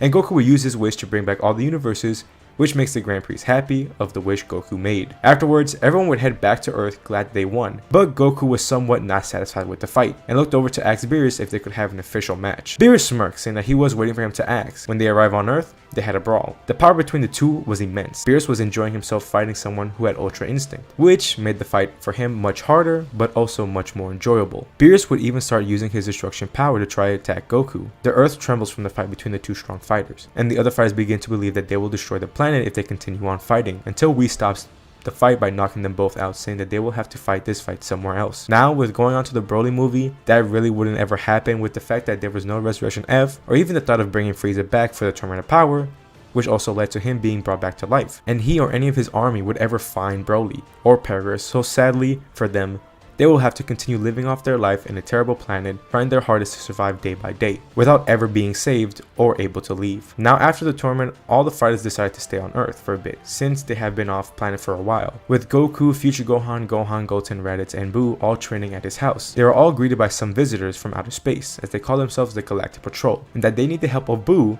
and the Sun family from a dangerous magical prisoner that they just escaped from their prison. Miris of the Galactic Patrol explains to Goku and his family why they are in need of Buu and them to get a prisoner. He explains the backstory of Moro and how he faced off against the Kais, and how he, the great Lord of Lords, ended up capturing Moro for so long. Miris wanted Buu because he knew that Buu did absorb all the Kais many years ago, and it would take some time for them to try to access the memories of the great Lord of Lords to see how they should face Moro. While Miris discusses how they should approach Moro, they will leave Earth with Buu, Goku, Future Gohan, and Raditz. All four of them temporarily become members of the Galactic Patrol and head out to seek Moro. Now, it would be difficult to say where Moro would be, since the Frieza member he had with him in canon wouldn't be here, since in this timeline, the Frieza army is almost completely wiped out. And even if Moro did have a soldier, they would have no help, since again Frieza, in this timeline, never learned about the Dragon Balls. So most likely it would be a chase to follow Moro, as Future Gohan would try to sense him and find out what planet they would land on. Future Gohan prepares to go over to Moro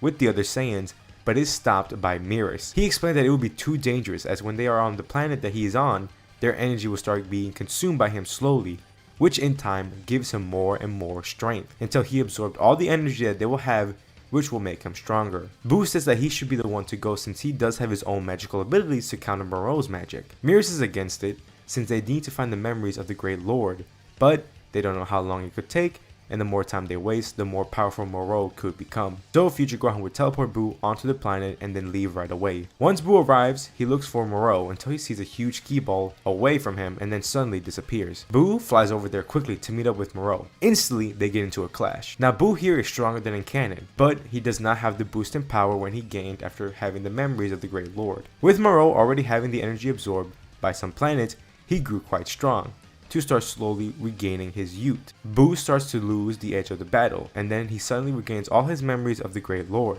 and now Buu feels an increase of power as he starts beating on Moro easily. Miris sees this and tells Buu to use the power that captured Moro all those years ago, as Buu tries to, and then he gets a flashback of Goku killing evil Buu. Realize that the evil Buu part of him had the godlike abilities. Moro grows cocky and their fight continues, but they cannot defeat him at this point. Miris asks if they believe that they would be stronger than Moro, and the Saiyans say yes. It's a risky move, since once they hop on the planet, Moro will start absorbing their energy, but they have no choice as of right now, so they all teleport to the planet to face Moro. Instantly, Future Gohan goes into his god form and head to fight Moro, with Goku and Raditz going into their Super Saiyan evolution form, and at the first fight is very one-sided, with Moro losing quite easily. But the longer they fight, they begin sensing that their energy is draining, and soon begin to lose their transformation, and now is in their base form and start to get beaten by Moro. Buu is healing Goku, and he tells Goku he should use Ultra Instinct on Moro. Goku says that he wanted to test Moro out first, but now he knows he is someone not to underestimate. He transforms into his Super Saiyan evolution form and stacks it with the Ultra Instinct,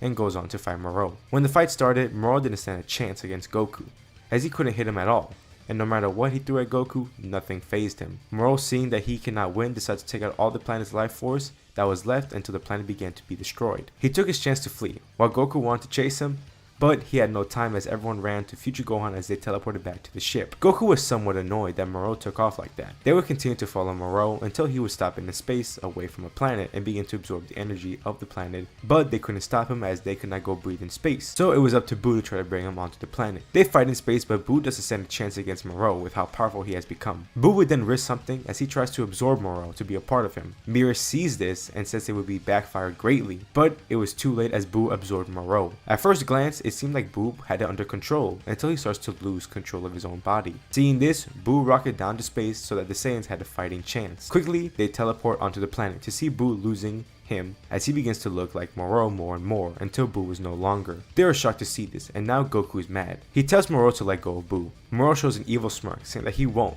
and Goku wouldn't kill him either, cause if he did, both him and Buu will die. They don't know what to do, but Goku rushed Moro, fighting him in his Ultra Instinct state. But this is a much weaker form of Ultra Instinct, since his emotions are wild and he isn't in a calm mind state. So in this weaker state of Ultra Instinct, Goku isn't beating Moro, but it is in reverse. Moro is beating Goku, and the others try to help Goku. It is no use. Miris tells Future Gohan and Raditz to distract Moro while he helps Goku. Miris explains to Goku that he must remain calm to use the full power of Ultra Instinct in order to beat Moro. Goku is confused on how he knows about Ultra Instinct until he starts putting up pieces together and asks if he is an angel, but Miris doesn't respond. Goku quickly gets back up and calmly thinks as he powers into Ultra Instinct and goes to fight Moro. And again, Now Goku is on top, beating Moro. But Moro doesn't grow angry with losing because he knows Goku won't kill him as he has Buu in him. Goku asks kindly again to let go of Buu, but Moro refuses. Goku tries to keep his calm because right now he doesn't know what to do, until they hear Buu as he tries to break out of Moro's body, but he isn't strong enough. So he tells Goku and the others that the only option they has is if they completely take out Moro and himself, since they have no other option. Goku and the others are against it since they see Buu as a part of their own family. But it's true, the only option they have is to kill them both. Goku looks down in anger, losing control of his thoughts as Moro just laughs. They look at Goku to see what could they do until Goku rushes Moro and shoots a full power Kamehameha wave right at Moro's face, which completely is erased but begins to regenerate thanks to Buu's healing ability. Goku knows what he has to do. He tells Raditz and future Gohan to give him their energy, and they have to leave to somewhere safe. Once they do so, Goku acts quickly, knowing that Moro is still absorbing his energy. He tries to calm himself down to fully utilize Ultra Instinct, and the fight between the two commences, with Goku on the upper hand as he beats and throws Moro around. He hates that he has to kill Buu, as he really grew close to Buu, and he thinks about all the time he has spent with Buu. The fight continues with Moro on the losing end. Not being able to fight back, Goku with a heavy heart charges up a Kamehameha wave, ready to completely erase Moro. And when he shoots the attack, he had hoped that Buu could be reincarnated to come as a whole, as a good guy, with both parts of him being merged as one. He almost hesitates, but shoots his full power Kamehameha wave. Moro tries to dodge, but is stopped with having to fight over control of his body with Buu again. As Buu holds Moro in place, he smiles, saying it was a nice time he had with Goku and the others, as they are both completely erased by the attack from Goku. Goku powers down and falls down, saddened by the death of a close friend. The others return back to the planet to see Goku down and upset at the death of Buu. Even though they had saved the universe by taking out the dangerous being, they have lost someone great to them. They would be rewarded by the Galactic Patrol and would return back home. Once greeted by the rest of the family, they were told the sad news of Buu's death, but continues by saying that if he had not done what he did, they wouldn't have been able to defeat Moro and save the universe. Everyone would hear about Buu's sacrifice, and they would all mourn his death, but also grow a sense of motivation to continue to train and grow stronger, so that no matter what they end up facing in the future, they will be strong enough to handle any threat without anyone having to sacrifice their life to save the world. Almost every fighter returned to Beerus' planet to continue on with their training to grow, with the only ones staying on Earth being Yamcha, Gohan, Goten, and Trunks. But with them four staying on Earth, they would begin training together. And with Goten and Trunks growing a good bond of friendship with each other, both Yamcha and Gohan actually begin to be good training partners to each other, as they all have months to train and grow stronger, until another threat would appear in the future for both the fighters on Earth and the fighters on Beerus' planet. And so, let me explain why the Granola arc can't really go down. So without Android 7-3 ever being broken up by Moro, Granola would never go out to retrieve the android for Elec. And without that ever happening, Elec would never get any information about the Dragon Balls and how they are created by the Namekians. So Planet Namek is safe once again from the villains. In turn, Elec would not know about the Saiyans, so he wouldn't be able to form a plan to bring them here so that they could fight off against Granola. Also in turn, Granola would never get the motivation of wanting to get revenge for his people, with the fact that Frieza never gets revived and is dead, and not ever learning about the Saiyans. With the Heaters never learning if there are Dragon Balls on planet Cereal, and Granola not having the motivation to be the strongest, things over there would remain somewhat calm until either one day Granola is killed by the Heaters, or Granola is strong enough to end the Heaters. But either way, they won't be playing any major parts with the Z Fighters anytime soon. So, we hop back on track to Earth. Gohan has been training his daughter Pan, alongside with Goten and Trunks. One day, when they are training, they end up attacking Gohan's house, as Gohan goes in to protect his child. Gohan grows angry and instantly transforms into his legendary Super Saiyan state to find off one of the attackers being Gamma 1. Goten and Trunks go to fight the other android, Gamma 2, but they aren't strong enough to take him on until they try to do the fusion dance that Trunks' father taught him. They form into Gotenks, but do not have the ability to go Super Saiyan. They fight off the androids, but even Gotenks is having a bit of trouble while Gohan continues to grow more and more while fighting. The androids will trick them into being dragged to the Red Ribbon Army base, as Gohan remembers them when the planet was being invaded all those years ago. He grows more angry and starts beating on Gamma 1. Not wanting to take any chances, he uses a strong beam attack to destroy Gamma 1. Gamma 2 is shocked to see this, his brother being destroyed, and he grows angry. He knocks away Gotenks and goes to fight Gohan. Seeing this from afar, Dr. Hito is shocked that one of his heroes was destroyed, and Magenta would take this and instantly go to wake up Cell Max. Whatever Gamma 2 throws at Gohan, it does not phase, as the longer they keep fighting, Gohan keeps getting stronger, to the point where he just tanks all the attacks that was thrown by Gamma 2. Gotenks is shocked to see how powerful Gohan is, and eventually Yamcha arrives to help out, hearing what had happened. They all look over to see how powerful Gohan has gotten, and think things will end up fine, until they see a huge explosion goes off, and something emerges from the light. It is Cell Max, but not the normal big huge Cell Max, but a perfected Cell Max. With Dr. Gero doing extra research and ended up creating Cell already in his perfected form, without the androids, Dr. Hito would end up doing the same with the research of his grandfather to create a perfect Cell Max much quicker. Gohan sees this and gets flashbacks to when he fought Cell and quickly goes to him to begin to fight him, but is quickly sent flying back without any effort. This shocks the fighters on how easily they just swat Gohan away in his legendary Super Saiyan form, and Gotenks would rush down Cell Max to the dismay of Yamcha as he knows that they do not stand a chance against him. But he goes in to help out the young fighters. Gamma 2 would decide to join forces with the Z fighters because they know this is a bigger threat to the planet right now. No matter what they throw at Cell Max, it does not faze him, and he throws everyone else away. They defuse and Trunks asks his father what should they do, as Yamcha gives a call to his wife Bulma, as he asks her to call the other fighters to Earth as of right now it is in major danger. While they wait for backup, they have to hold their own against Cell Max. Gohan keeps getting back up after each time he is knocked down. With his power growing, he starts to tank the attacks a bit more and more, but is not growing fast enough to catch up to Cell Max's power. He gets to the point where they are beaten down, with Yamcha and the young fighters not being able to get back up. Gamma 2 and Gohan try to fight off Cell Max together, but still aren't able to put on a dent on him. He charges up a Kamehameha wave at the two remaining fighters, and they think it is the end for them, as they have no energy left, and when he shoots the blast, it is deflected as Gohan and Gamma 2 look over to see Goku in his true Ultra Instinct form and future Gohan in his God form. They all look back to see the other Z fighters arrive for backup, as on Beerus' planet, they would just continue with their training and not ever go into a brawl between two people fighting purely hand-to-hand combat. So when Bulma calls them, they would have picked up the call and went to Earth immediately. Gohan is glad for the backup, but warns his father and future self that this fighter is extremely powerful.